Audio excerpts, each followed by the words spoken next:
मैं रेखा रीता Pandey YouTube channel पर सभी का स्वागत अभिनंदन करती हूँ।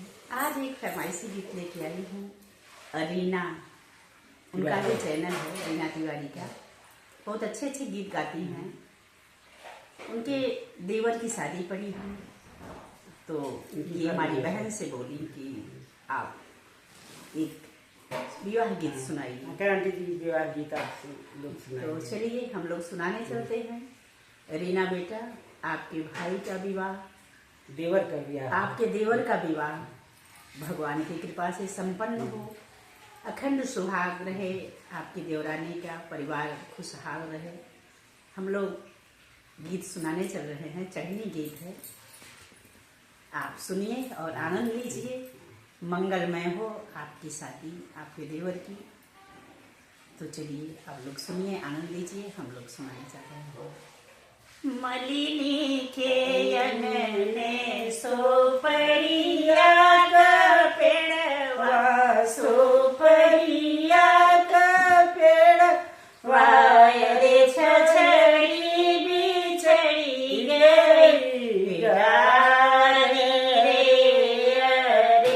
छछड़ी बिछड़ी गई गारी से ही चढ़ी बैठे दुल्हे देवारी रामा, दुल्हे देवारी रामा कतरई सोपरिया कहो परे रे कतरई सोपरिया कहो भीतरा से निकली मालिनी छोकरिया, अरे मालिनी छोकरिया, अरे नैना ललित होई जाई रे, अरे नैना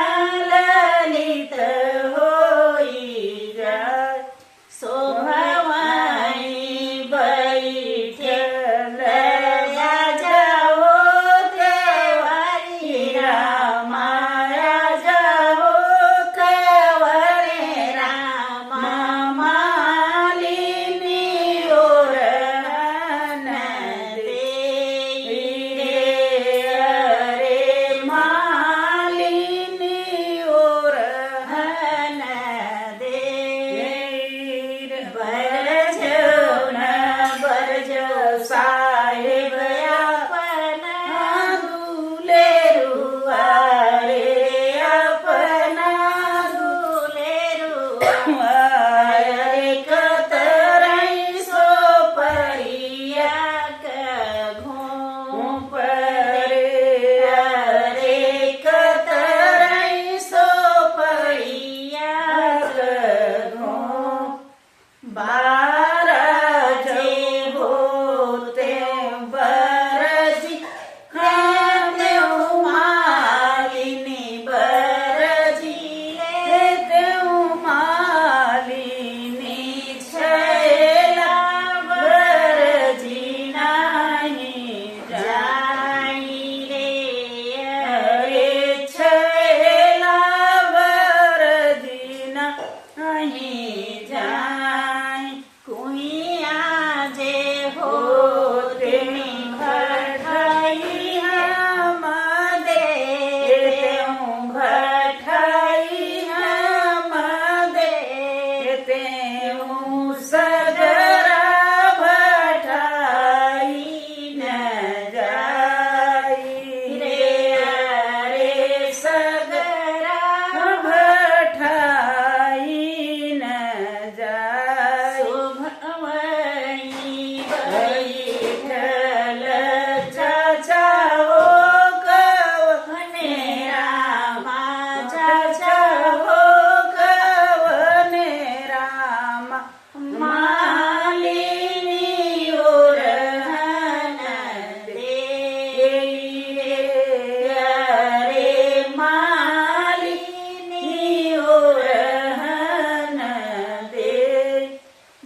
कतरई सो पड़िया घूम अरे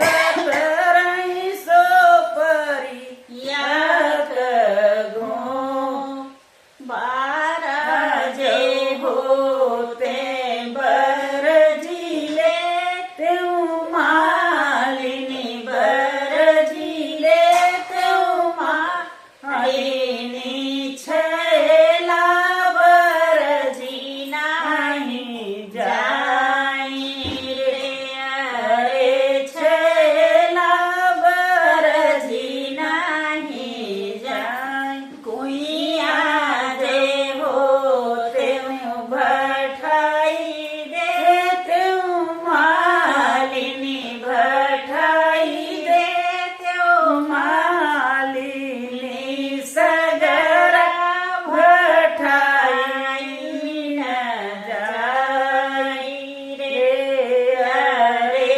सगरा भठाई न जाई शुभमयी बैठल भैया हो कवने रामा भैया हो तेवारी रामा मालिनी ओरहन दे रे अरे मालिनी ओरहन दे बरजौ न बरजौ साहेब अपना तू भैया अरे अपना तू भैया अरे कतरई सो पड़िया घूम अरे कतरई सो